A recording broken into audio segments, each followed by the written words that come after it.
오늘 하나님께서 우리에게 주신 말씀은 신약성경 로마서 5장 1절에서 11절까지의 말씀입니다. 그러므로 우리는 믿음으로 의롭다는 인정을 받아 우리 주 예수 그리스도로 인해 하나님과 더불어 화평을 누리고 있습니다. 또한 우리는 그분으로 인해 우리가 서 있는 은혜에 들어감을 얻었으며 하나님의 영광을 바라며 기뻐합니다. 뿐만 아니라 우리는 또한 환난 가운데서도 기뻐합니다. 이는 환난은 인내를, 인내는 연단을, 연단은 소망을 이루는 줄을 알기 때문입니다. 이 소망은 우리를 낙심시키지 않습니다. 하나님께서 우리에게 주신 성령으로 인해 그분의 사랑을 우리 마음에 부어주셨기 때문입니다.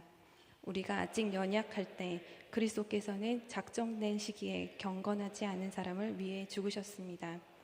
의인을 위해 죽는 사람은 거의 없고 선한 사람을 위해 과감히 죽는 사람은 간혹 있기는 합니다. 그러나 우리가 아직 죄인 되었을 때 그리스도께서 우리를 위해 죽으심으로 하나님께서는 우리에 대한 그분의 사랑을 나타내셨습니다. 그러므로 이제 우리가 그리스도의 피로써 의롭다는 인정을 받았으니 그리스도로 인해 하나님의 진노에서 확실히 구원받을 것입니다. 우리가 하나님과 원수됐을 때 하나님의 아들이 죽으심으로 인해 그분과 화목하게 됐으니 화목하게 된 우리는 하나님의 생명으로 인해 확실히 구원을 받을 것입니다. 함께 읽겠습니다.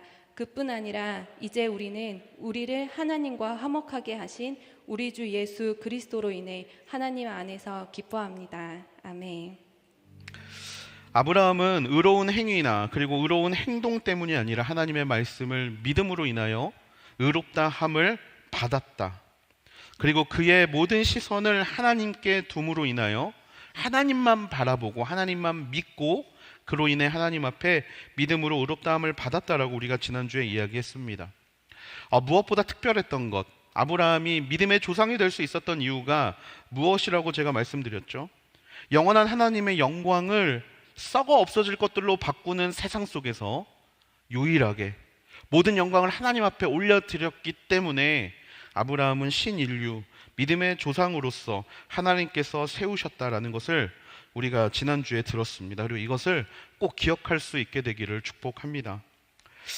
로마서 말씀의 핵심은 계속 말씀드리지만 율법으로 말미암아 의롭다함을 받는 것이 아닌 믿음으로 말미암아 의롭다함을 받는다는 것입니다.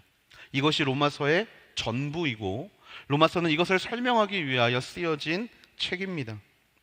우리는 몇 주 동안 믿음으로 말미암는 이야기, 이 이신칭의, 믿음으로 말미암아 의롭다함을 받는다는 이 이신칭의의 이야기를 지금 계속 나누고 있습니다. 그런데 이쯤에서 우리가 한 가지 생각하고 넘어가기를 원하는 게 있는데요. 여러분 어떠십니까? 이 이신칭의의 사건이 감동이 있으십니까? 이거를 계속 듣고 있는데 어떤 분이 저에게 그런 이야기 하시더라고요. 로마서 언제 끝나요? 라고 물어보시더라고요.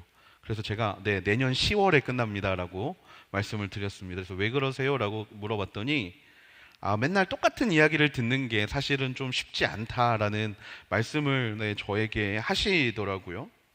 그런데 여러분, 믿음으로 말미암아 의롭다함을 받는다는 이야기는 사실 매일 들어도 질리지 않는 이야기가 되어야 합니다.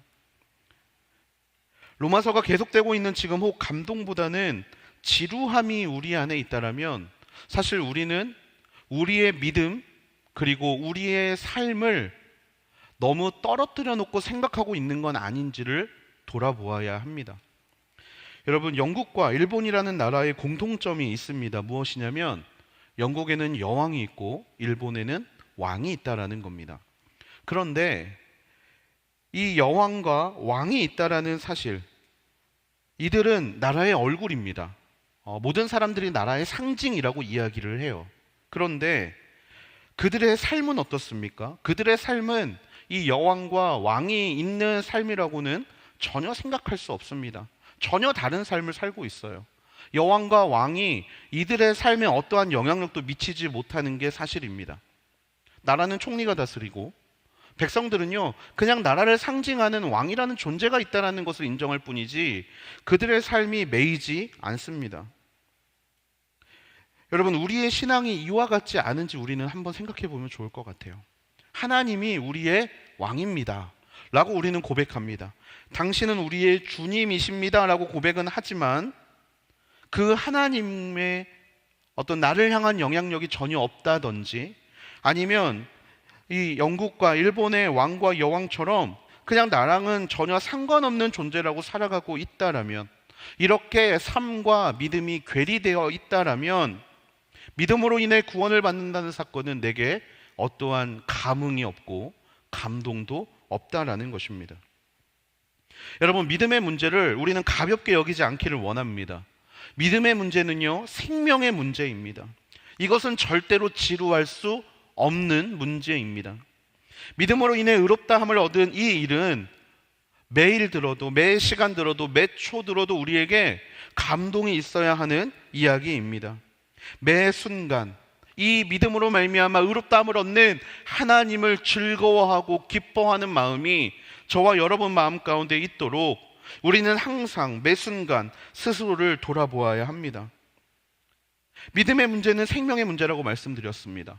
예수님은 이 믿음의 문제가 생명의 문제라는 것을 우리에게 말씀해 주기 위하여 한 가지의 비유를 말씀하셨습니다. 나는 포도나무요, 너희는 가지다. 여러분, 이것이야말로 예수님이 믿음이 우리의 생명의 문제라는 것을 너무나 잘 보여주신 말씀입니다. 이 비유의 핵심이 무엇입니까?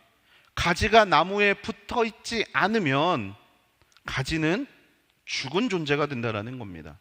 가지가 나무에 붙어 있지 않으면 그 가지는 모아서 땔감이 될 뿐이라는 겁니다. 아무런 의미가 없다라는 거예요. 나무에 붙어 있지 않으면 그 나무까지는 죽은 존재입니다.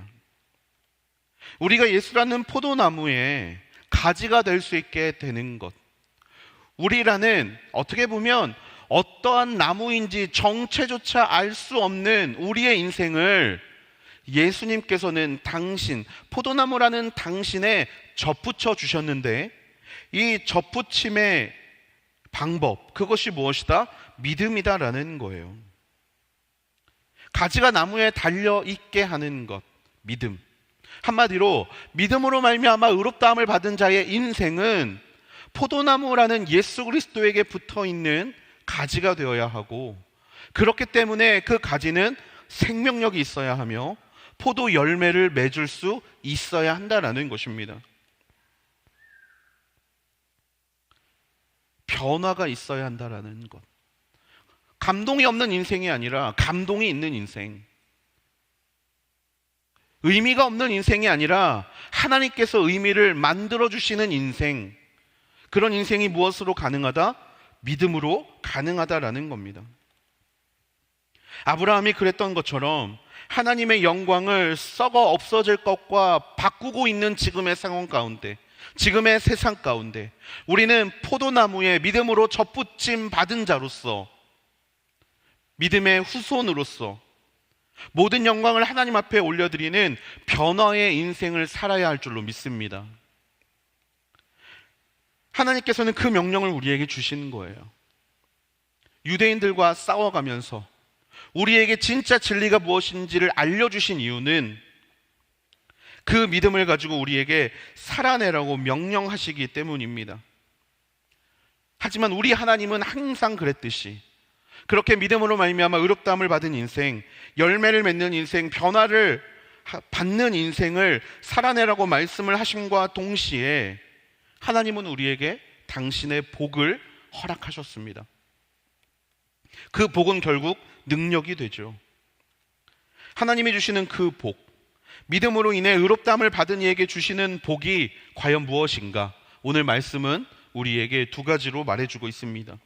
먼저 첫 번째로 하나님과 더불어 화평을 누리는 복입니다. 1절 말씀입니다. 우리 같이 한번 읽어보겠습니다. 시작. 그러므로 우리는 믿음으로 의롭다는 인정을 받아 우리 주 예수 그리스도로 인해 하나님과 더불어 화평을 누리고 있습니다. 아멘. 우리의 믿음을 통해 하나님께서 우리에게 주신 첫 번째 복, 그것은 바로 하나님과 화평을 누리는 복입니다. 이것은 다른 말로 관계의 복입니다. 하나님과의 관계의 복. 이전까지 우리는 하나님 앞에서 죄의 노예였습니다. 하나님 앞에서 심판을 받아야 하는 대상이었습니다. 하나님이 양과 염소의 편을 가르신다라면 이전까지의 우리는 염소의 편에 설 수밖에 없는 심판받아 마땅한 존재였습니다. 인간에게 하나님은 두려움의 대상이죠. 죄를 가지고 있기 때문에 두려움의 대상이었습니다. 제사장이라고 그것은 예외가 없었습니다. 여러분, 제사장이 하나님 앞에 나아갈 수 있었던 것은 1년에 한 번이었습니다. 바로 대속죄일이라는 날이었어요. 그런데 여러분, 이 대속죄일에 제사장이 어린 양의 피를 가지고 지성소로 나아갈 때 두 가지의 것을 항상 했습니다. 첫 번째 것은 발목에 방울을 달았어요. 두 번째로 몸에 끈을 묶었습니다. 그 이유가 무엇이냐면 어린 양의 피를 가지고 지성소로 나아갔을 때 더 이상 그 지성소 안에 소리가 들리지 않으면 이 제사장은 어떻게 된 거냐면 죽은 거예요. 그런데 사람이 그 안에 들어갈 수 없지 않습니까?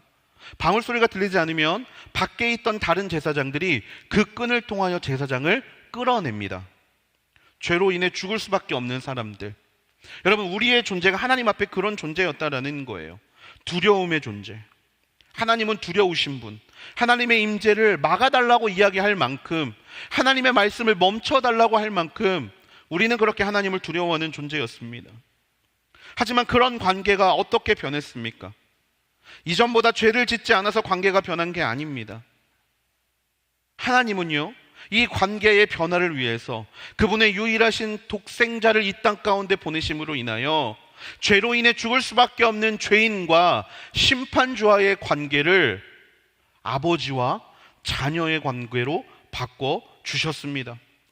예수 그리스도를 믿는 자마다 멸망하지 않고 영생을 얻게 하심으로 인하여 모든 관계를, 죄로 인하여 막혀 있었던 관계를 예수 그리스도로 인하여 그 벽을 허물고 관계의 화목을 이루어 주셨다라는 사실입니다.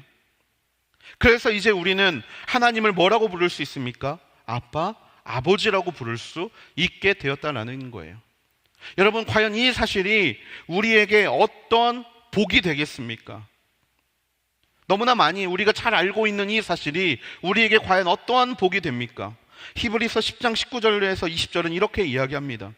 그러므로 형제 여러분, 우리는 예수의 피로 인해 지성소에 들어갈 담대한 마음을 갖게 됐습니다. 그 길은 예수께서 우리를 위해 휘장을 통해 열어놓으신 새롭고 산 길입니다. 그런데 이 휘장은 바로 그분의 육체입니다. 관계의 회복이 어떻게 우리에게 복이 되었는가? 더 이상 하나님을 두려워할 필요가 없게 됐다는 겁니다. 하나님께 뭘 잘못했지? 나 하나님께 왜 혼나는 거지?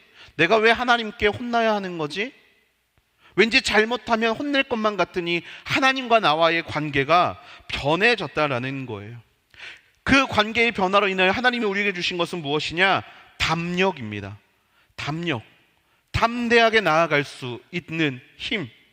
그전까지는 죄를 지으면 하나님과 멀어져야 된다라고 생각했지만 이제는 죄를 지어도 하나님 앞에 담대하게 나아갈 수 있는 마음을 주셨다라는 거예요. 예수 그리스도의 죽으심으로 인하여, 관계의 회복으로 인하여 하나님 앞에 나아가게 하시는 이 길은 어떠한 길이냐? 바로 산 길이라는 사실입니다. 살아있는 길, 생명을 주시는 길.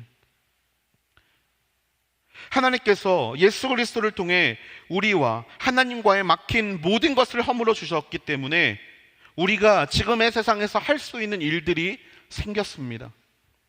데살로니가전서 5장 16절에서 18절 말씀입니다. 항상 기뻐하십시오. 쉬지 말고 기도하십시오. 모든 일에 감사하십시오. 이는 그리스도 예수 안에서 여러분을 향하신 하나님의 뜻입니다. 여러분, 이 말은 바울의 권면처럼 보일 수 있습니다. 그런데 이 말은요, 권면이 아니라 우리가 할 수 있는 것들을 이야기해 준 겁니다. 관계의 변화를 통하여 우리가 할 수 있는 것들이 생겼다라는 거예요. 그것이 무엇입니까? 항상 기뻐할 수 있다라는 겁니다. 우리에게 기쁨의 이유를 주시는 하나님이 나의 아버지이시기 때문에 우리는 항상 기뻐할 수 있는 복을 받았다라는 거예요. 그리고 우리가 받은 복이 또한 무엇입니까? 쉬지 않고 기도할 수 있는 복을 받았다라는 겁니다. 여러분, 관계가 멀어진 사람들은요, 서로 이야기하기 힘들어합니다. 관계가 망가져버린 사람들은요, 서로 대화하기를 어려워해요. 서로 대화하기를 멈춥니다. 더 이상 이야기하지 않습니다. 하지만 관계가 좋은 사람들은 어떤가요? 시도 때도 없이 연락할 수 있습니다. 아무 때나 연락할 수 있습니다. 서로의 눈치를 바라보지 않고 연락할 수 있습니다.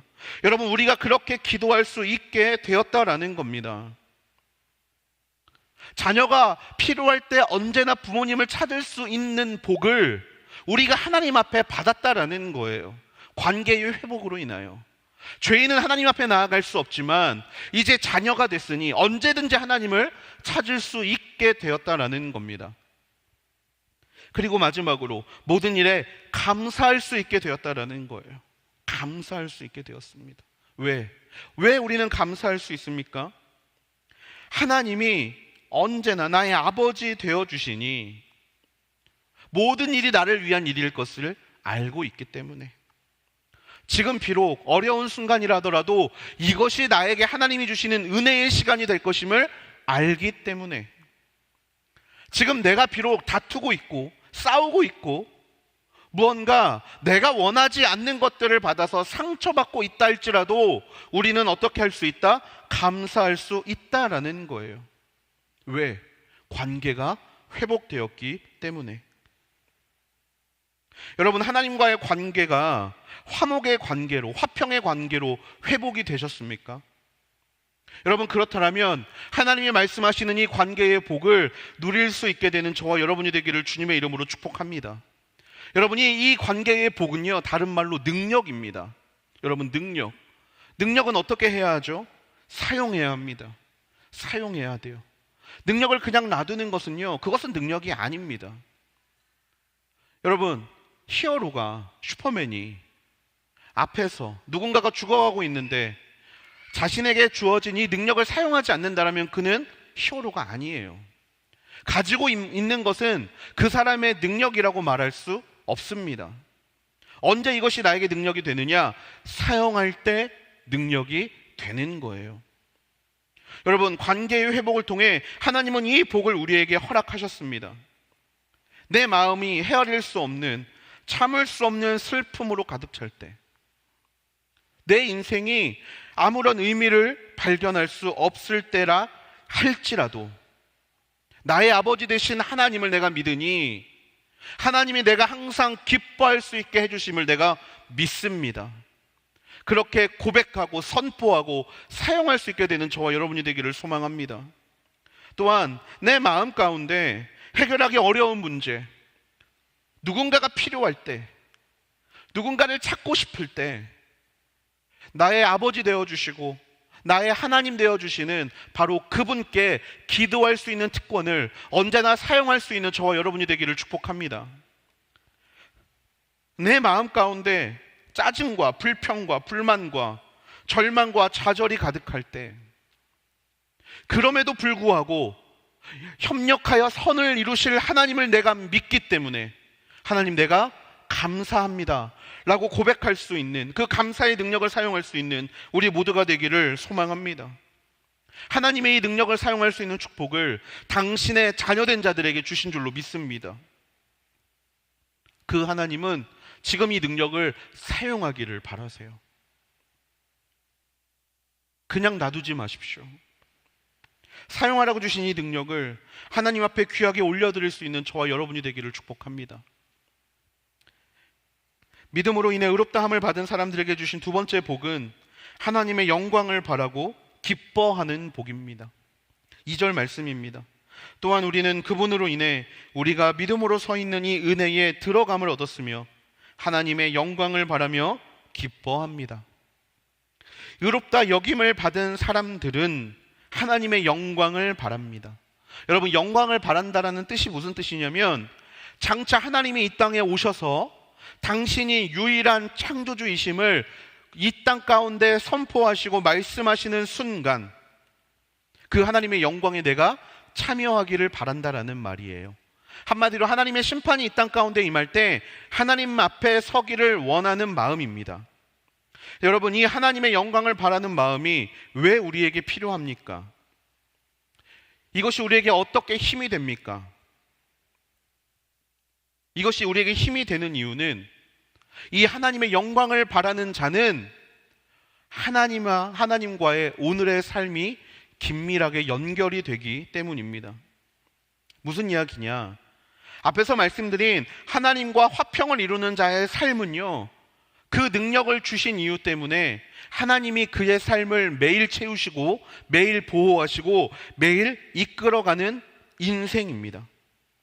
하나님이 능력을 주셨기 때문에. 그렇다면 우리의 마음이 어떻게 변할까요? 매일 하나님을 경험하는 마음, 매일 하나님을 즐거워하는 마음, 매일 하나님께 사랑한다라고 고백하는 마음들이 내 안에서 어떻게 되냐?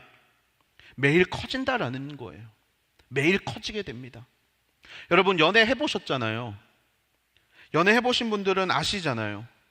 처음 만났을 때 손만 잡아도 두근거리고 이야기만 해도 두근거리고, 언제 해봐서 기억은 안 나신지 모르겠지만 분명히 그랬습니다.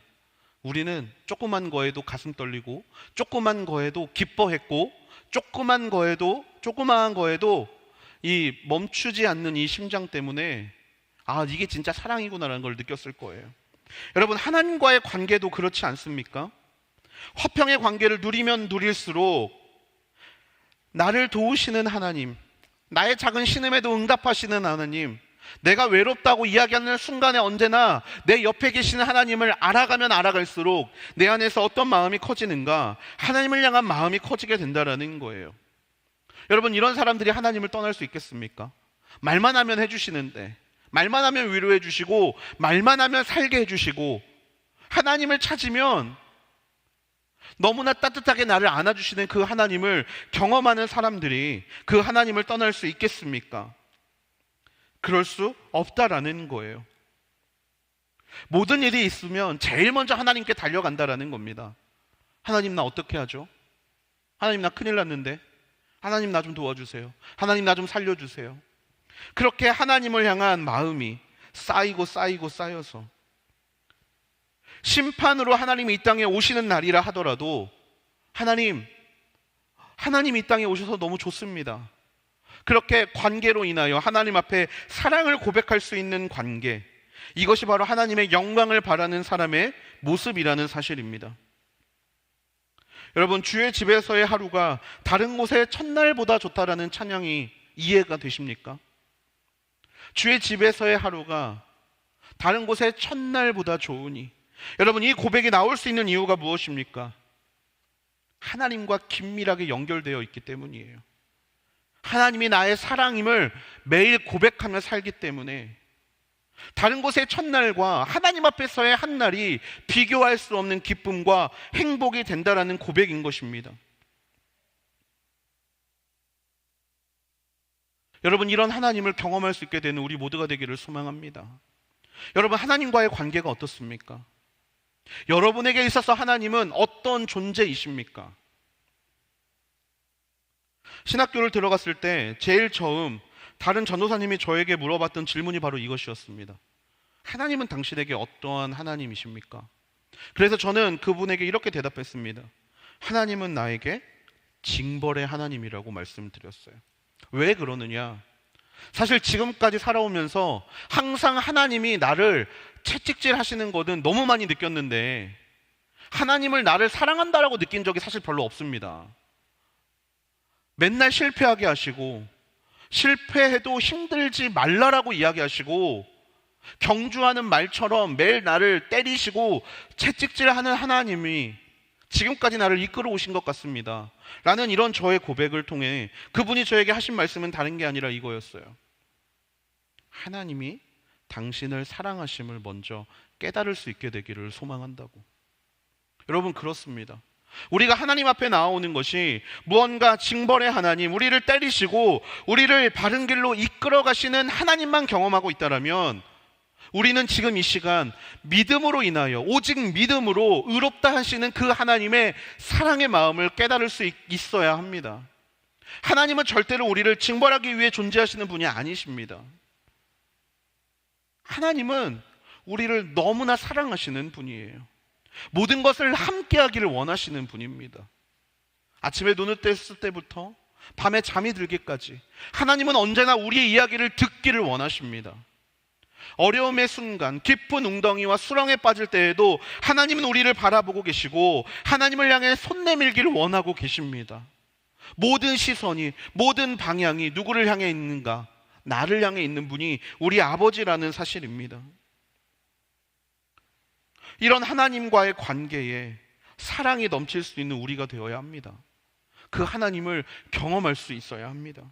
이것을 경험해야 우리는 3절과 4절의 말씀을 우리의 삶 가운데 적용시킬 수 있는 거예요. 3절과 4절입니다. 우리 같이 읽겠습니다. 시작. 이뿐만 아니라 우리는 또한 환난 가운데서 기뻐합니다. 이는 환난은 인내를, 인내는 연단을, 연단은 소망을 이루는 줄을 알기 때문입니다. 아멘. 여러분, 환난과 기쁨이 어울리는 단어입니까? 환난과 기쁨은 전혀 어울리지 않는 단어입니다. 환난 가운데 기뻐한다? 사실 말도 안 되는 이야기죠. 환난은 힘든 게 맞습니다. 하지만 어떻게 하면 환난이 기쁨이 되겠습니까? 환난이 기쁨이 될 수 있는 이유는 하나님께 더 징징될 수 있기 때문입니다. 환난이 기쁨이 될 수 있는 이유는 그 환난으로 인해 내가 더욱더 하나님을 찾을 수 있기 때문이에요. 하나님, 진짜 나 좀 살려주세요. 하나님, 진짜 나 좀 붙잡아 주세요. 그것을 핑계로 더욱더 하나님 앞에 두 손 들고 눈물 흘리며 간구할 수 있기 때문입니다. 하나님이 나를 사랑하심을 깨달은 사람들이 이럴 수 있다는 거예요. 이것을 경험한 사람들의 시선은 다른 이들과 다릅니다. 다른 이들은 환난 가운데 있는 고통에 집중합니다. 하지만 하나님을 진짜 하나님의 사랑을 경험한 사람들은 고통에 집중할 필요가 없어요. 왜냐하면 그 시간 나에게 보이는 건 하나님밖에 없기 때문입니다. 힘들 때 이 사람 저 사람 찾아가면서 나 힘들어 죽겠어. 누가 날 공격해서 너무 힘들어. 내가 마음이 이렇게 무너졌어. 그렇게 위안을 찾으러 돌아다니는 사람이 아니라 하나님의 사랑을 경험한 사람들은 누구에게 고백한다? 하나님 앞에 고백한다라는 거예요. 왜? 그 환난 가운데 하나님께서 나를 만나 주실 것이기 때문에. 환난 자체를 즐기는 건 진짜 변태입니다. 힘든 거를 좋아하는 건 변태예요. 힘든 게 포인트가 아니라 환난 자체에는 어떠한 기쁨도 없지만 그 환난 속에 하나님이 나와 함께하기를 원하시는 것을 느끼는 것, 하나님이 나를 지키시기를 원하는 것, 하나님이 그 절망 속에서 나를 향해 손 내밀고 계시는 것을 느끼는 것, 이것이 바로 환난을 통해 하나님의 사랑을 경험하는 자들이 느끼는 마음이라는 것입니다. 여러분, 이 마음을 느껴보고 싶지 않으십니까? 환난 가운데 언제까지 도망다니면서 환난 가운데 불평하고 좌절하고 절망하면서 하나님이 나를 버린 것 같다라고 이야기하시겠습니까?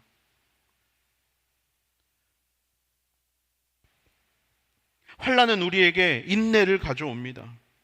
여러분, 인내를 가지고 온다는 것은 무슨 이야기입니까? 집중하게 만든다라는 거예요. 여러분, 힘들어 죽겠는데 다른 게 눈에 들어옵니까? 여러분, 먹고 살기 바쁜데 정말 내가 내 한 몸 건사하기도 바빠 죽겠는데 다른 사람이 눈에 들어옵니까? 들어오지 않아요. 이런 어려움과 이런 슬픔의 순간 우리는 한 가지로 자연스럽게 집중할 수밖에 없게 됩니다. 그리고 하나님의 사랑을 경험한 사람들은 그 집중의 대상이 누구인가? 바로 하나님이 된다라는 거예요. 한마디로 인내의 시간은 하나님께 집중하는 시간입니다.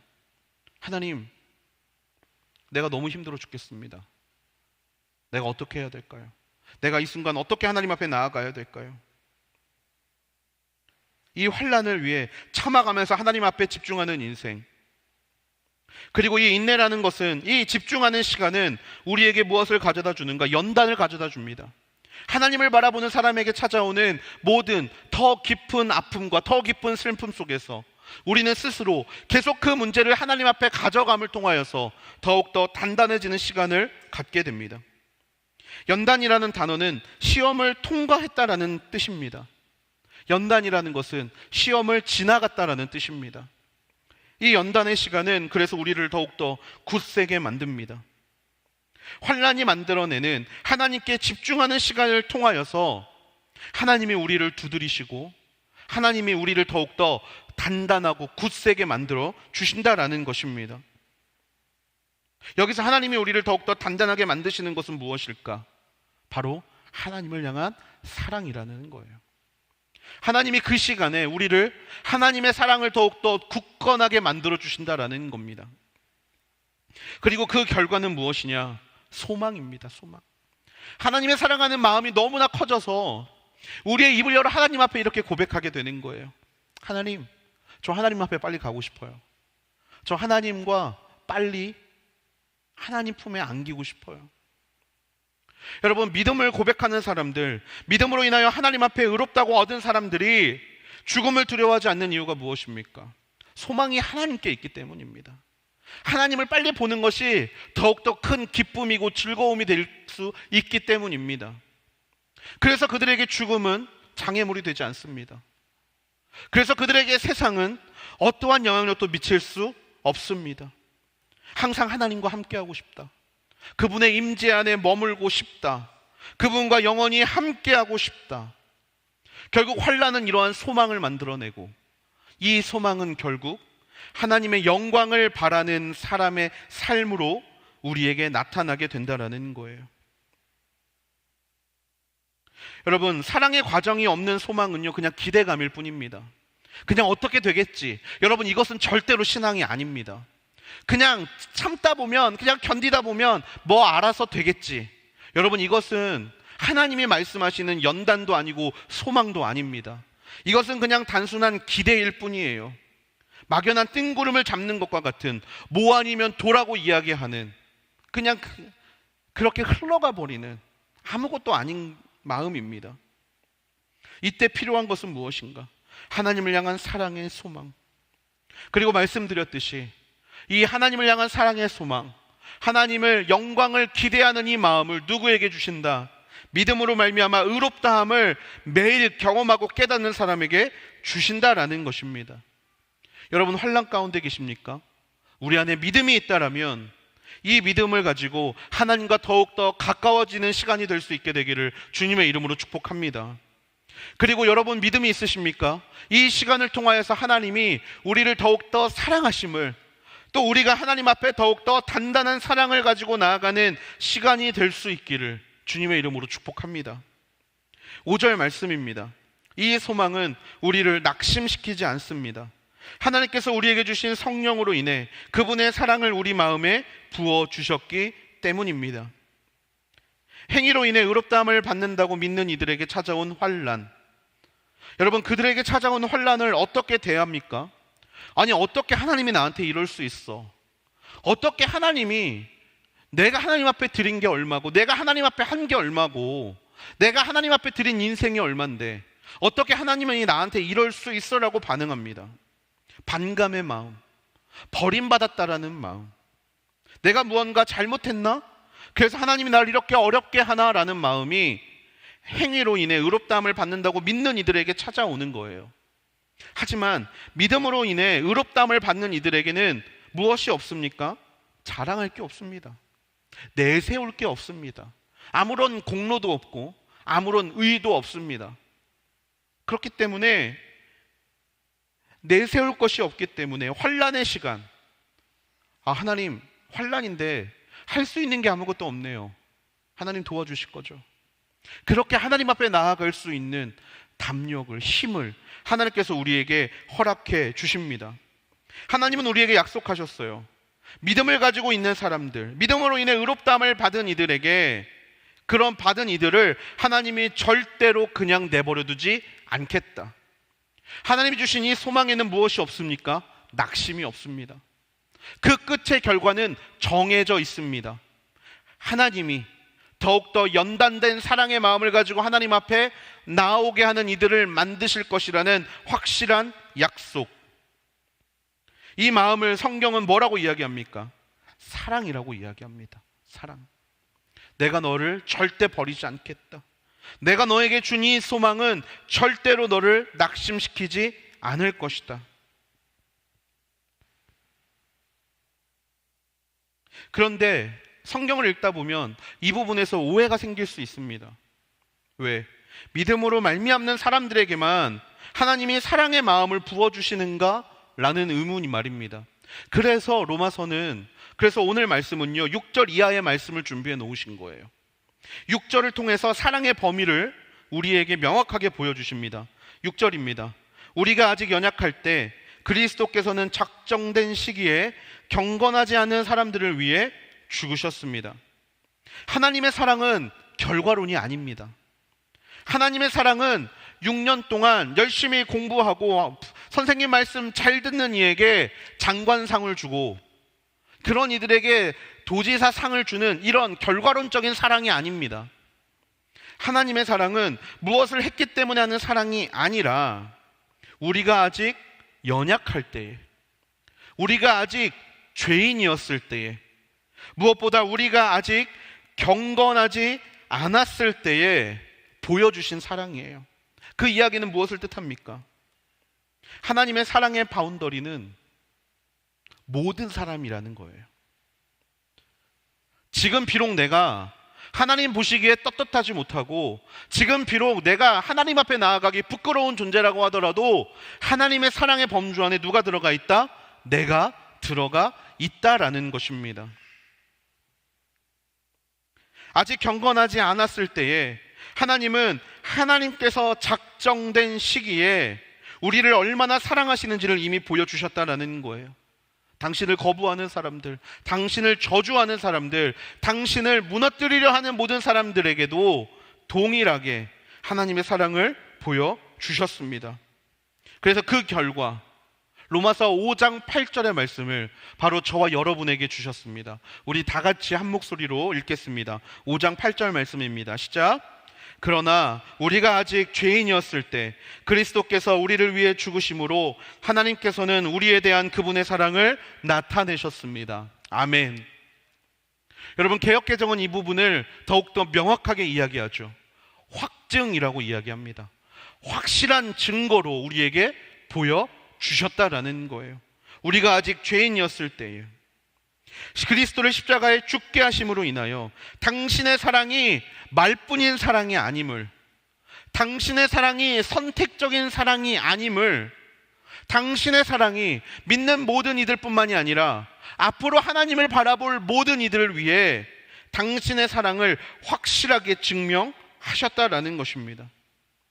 여러분, 이 사실이 오늘 저와 여러분에게 큰 기쁨의 고백의 증거가 되어야 할 줄로 믿습니다.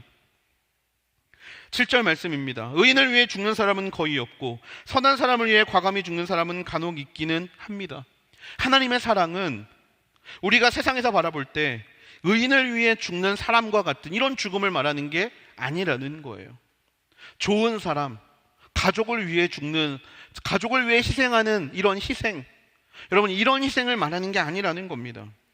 인간적으로 좋은 사람을 위해 목숨을 바치는 경우를 우리는 종종 봅니다. 하지만 하나님께서 우리를 위해 예수 그리스도를 죽게 하시는 상황은 어떤 상황입니까? 우리 모두가 죄인의 상황이었어요. 원수의 상황이었습니다. 사랑하는 사람을 위해 죽으신 것이 아니라 원수를 위해 죽으신 것이 하나님의 사랑이라는 겁니다. 우리는 그 사랑으로 인하여, 하나님의 그 사랑을 바라보고 믿음으로 인하여 우리는 우리에게 허락된 구원을 하나님 앞에 받을 수 있었습니다. 그리고 여러분, 이 사실은 또 하나를 우리에게 약속합니다. 무엇이냐?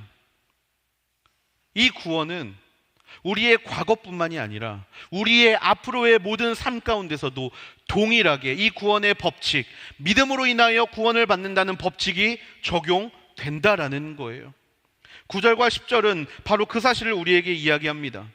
그러므로 이제 우리가 그리스도의 피로써 의롭다는 인정을 받았으니 그리스도로 인해 하나님의 진노에서 확실히 구원받을 것입니다.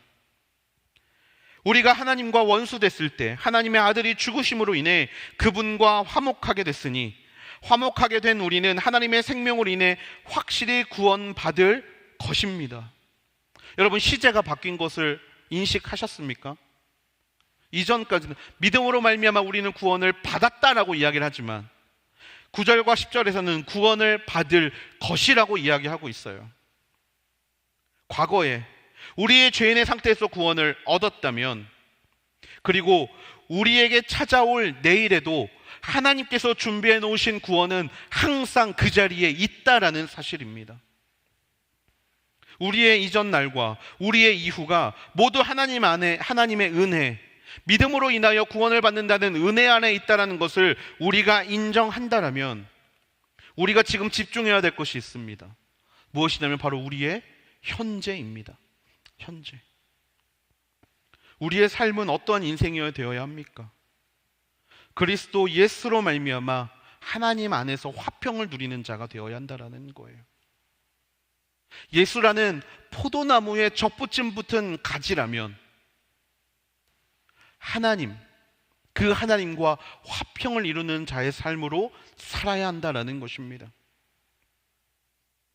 이것이 의롭다함으로 인해 구원을 받은 믿음으로 말미암아 구원받은 자의 인생이라는 사실을 여러분 우리는 꼭 기억해야 합니다. 여러분 어떻습니까? 우리의 삶 가운데 있는 하나님의 약속, 오직 믿음으로 이 모든 것들을 가능하게 하신다라고 말씀하신 이 약속, 여러분 이 약속은 들을 때마다 우리에게 기쁨이 되어야 하지 않겠습니까? 이 약속은 자격 없는 자에게 주시는 하나님의 은혜이기 때문에 우리는 이 이야기를 듣고 지루해해야 될 것이 아니라 듣고 매일 감사할 수 있는 인생이 되어야 합니다. 그리고 이것을 우리의 인생으로 살아나기 위하여 우리는 하나님께서 주시는 이 화평의 능력을, 하나님과의 관계의 회복의 능력을 우리의 삶 속에서 사용하며 살아갈 수 있는 인생이 되어야 할 줄로 믿습니다. 여러분 말씀을 마무리하려고 합니다. 하나님과 이 관계에서 누리는 화평의 열매, 여러분 저희는 이 화평의 열매가 우리의 삶 가운데 특별히 우리의 공동체 안에 넘치게 되기를 주님의 이름으로 축복합니다.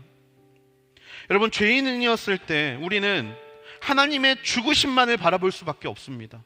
다른 것을 신경 쓸 수 있는 여력이 없어요. 왜냐하면 내가 죽음에 있었기 때문에. 그런데 여러분 우리는 지금 어떤 존재로 변화되었습니까? 우리 모두는 하나님의 사랑받는 하나님의 자녀들이 되었습니다. 하나님의 자녀가 되었는데 이상하리 많지 우리는 우리의 신앙에만 집중하고 있어요. 분명히 하나님이 우리를 죄인에서 하나님의 자녀로 삼아주셨고 관계의 회복을 통하여서 화평을 이루게 하셨는데 이상하리 많지 우리는 우리 자신에게만 집중하고 있습니다. 여러분 이것이 과연 하나님이 기뻐하시는 일일까요? 믿음으로 인해 구원을 주었는데 구원받은 자가 나만 바라보고 살아가고 있다면 여러분 과연 이것이 하나님이 기뻐하시는 일이 맞습니까? 저는 우리 공동체 안에 예수님의 모습을 닮은 믿음의 자녀들이 일어나기를 소망합니다. 그것이 예수라는 포도나무에 접붙임 받은 살아있는 가지들이 마땅히 해야 할 일이기 때문입니다. 하나님이 우리를 사랑하시는 데에는 이유가 없었습니다. 우리가 무언가를 성취해서 우리를 사랑하는 것이 아니라 우리가 아직 죄인이었을 때에 하나님은 우리를 사랑한다고 말씀하셨고 우리가 무언가를 보여줬기 때문에 사랑하는 것이 아니라 도리어 하나님과 원수의 상태에서 있을 때 하나님은 우리를 사랑한다라고 해주셨다라는 거예요. 그로 인해 우리가 자유를 얻었다면 우리 안에 맺어야 되는 열매가 어떤 열매입니까? 사랑의 열매입니다. 여러분 우리의 모임 중에 사랑할 만한 이유가 없는 사람이 있을지도 모르겠습니다. 우리의 모임 가운데 완전히 관계가 틀어져 버린 사람이 있을지도 모르겠습니다. 우리의 공동체 가운데 왠지 보기 싫고 우리 공동체 가운데 왠지 서로 비난하면서 정죄하는 사람이 있을지도 모르겠습니다. 그런데 여러분 우리가 그런 존재였을 때 하나님은 우리를 살려주셨잖아요. 우리가 그런 존재였을 때 하나님은 이유 없이 조건 없이 우리를 받아주셨잖아요. 근데 왜 우리는 그 열매를 공동체 안에서 보여주지 못합니까? 우리는 값없이 받은 사랑인데 믿기만 해서 받은 사랑인데 그 그 사랑의 모습이 우리한테 온데간데 없다라면 여러분, 우리는 어떤 가지이겠습니까? 믿음으로 예수 그리스도께 접붙임 받은 가지, 그 가지는 예수님의 성품을 따라 변화합니다. 그리고 그 변화의 시간, 하나님이 주시는 이 복을, 하나님이 주시는 이 축복을 힘입어 우리의 삶 가운데 하나님을 증거하는 인생으로 변화됩니다. 여러분, 우리의 인생이 믿는 인생이라면 그 열매를 아름답게 맺을 수 있게 되기를 소망합니다. 값없이 죄인이었을 때에 주신 그 사랑의 열매를 우리의 마음 가운데, 또 우리의 주변 가운데, 우리의 가정 가운데, 우리의 삶의 자리 가운데 아름답게 증거할 수 있는 진짜 믿음의 자녀, 진짜 믿음으로 의롭다함을 믿는 자녀가 되기를 주님의 이름으로 축복합니다. 하나님께서 우리에게 말씀하시는 이 믿음, 다시 한번 점검하고 다시 한번 우리를 품으시는 그 하나님 품에 달려갈 수 있는 우리 모두가 되기를 축복합니다. 우리 시간에 함께 하나님 앞에 기도하며 나아가기 원합니다. 우리 시간 기도할 때 사랑이 많으신 아버지 하나님, 하나님과 더불어 화평을 누리는 믿음의 자녀들이 되게 하여 주시옵소서. 하나님, 하나님의 관계가 변화함으로 인하여 하나님께서는 우리에게 우리가 할 수 있는, 하나님과의 관계에서 누릴 수 있는 능력을, 특권을 우리에게 주신 줄로 믿습니다.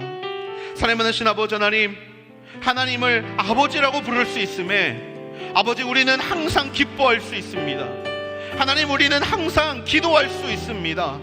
아버지, 우리는 모든 일에 감사할 수 있습니다. 우리가 하나님의 자녀가 되었기 때문에, 우리가 하나님의 자녀가 되었기 때문에 하나님이 이 모든 일들을 우리에게 허락하신 줄로 믿습니다. 사랑이 많으신 아버지 하나님, 지금 우리 마음 가운데 하나님을 향한 기쁨이 없다라면 아버지, 기쁨을 선포하게 하여 주시옵소서. 아버지, 우리 안에 아버지 정말 여러 가지의 문제들, 얽혀있는 문제들, 아버지, 우리 앞에 산적해 있는 모든 좌절과 절망의 아픔의 시간들을 놓고도 하나님 앞에 기도하지 못하고 있다라면 이 시간 그 모든 문제를 주 앞에 올려드리며 기도할 수 있는 믿음의 자녀들이 되게 하여 주시옵소서. 아버지, 항상 우리의 입술 가운데 불평과 불만과 아버지 하나님이시여 정말 그렇게 하나님 앞에 안타까운 마음을 이야기하고 있는 입술이 있다라면 하나님, 그 입술을 붙잡아 주셔서 아버지, 모든 일에 감사할 수 있는 능력이 우리에게 있음을 하나님 깨달아 알게 하여 주시옵소서. 주님, 이 마음을 이 시간 주 앞에 올려드리며 나아갑니다. 하나님, 하나님과의 화평의 관계를 통하여서 우리가 누리는 이 모든 특권을 이 시간 생각나게 하셔서 아버지, 우리 안에 산적해 있는 모든 문제들 앞에 이 능력으로 선포할 수 있는 믿음의 자녀들이 되게 하여 주시옵소서. 우리 이 시간 그렇게 우리 앞에 있는 모든 문제들을 이 시간 이 능력을 선포함으로 하나님 앞에 내어 맡겨드리며 이 시간 함께 하나님 앞에 기도하며 나아가시겠습니다. 같이 기도하시겠습니다.